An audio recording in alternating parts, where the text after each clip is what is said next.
हे जे आहे ते हुकपट्टी आणि आयपट्टीमध्ये हे पाव इंचाचा गॅप येऊ द्यायचा. हे लेंथमध्ये हे जे कमी जास्त दिसत आहे हे अंतर आणि हे अंतर, हे हुकपट्टी आपण पलटवल्यानंतर हे असं वरती जाते आणि मग इक्वल येते, म्हणून हे असं कमी जास्त ठेवायचं, म्हणजे हे शिवल्यानंतर इक्वल येतं. आता आपण शिवायचं कसं पाहू.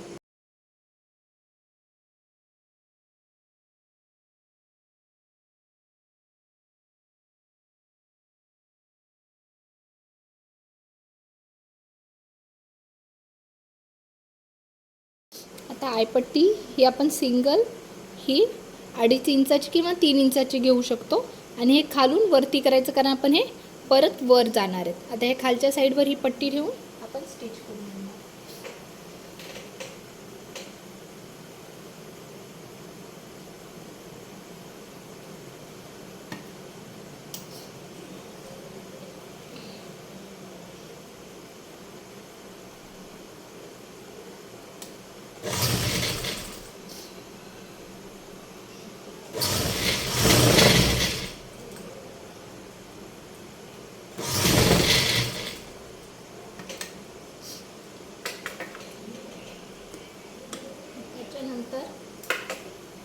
आपण हे स्टिच करून घेतलेलं आहे.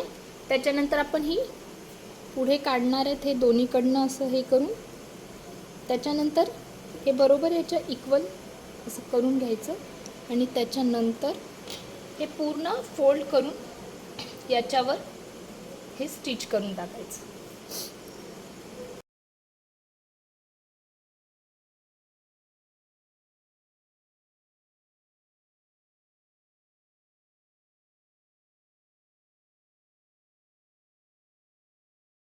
पूर्ण हे आयपट्टीपर आपण केलेली आहे आणि हे जे खालीवर होतं, जे आपली हुकपट्टीचं लेंथ याच्यापेक्षा कमी होती, आता हे याच्यावर ठेवल्यावर हे इक्वल झाली आणि हा आपला परफेक्ट राऊंड नेक.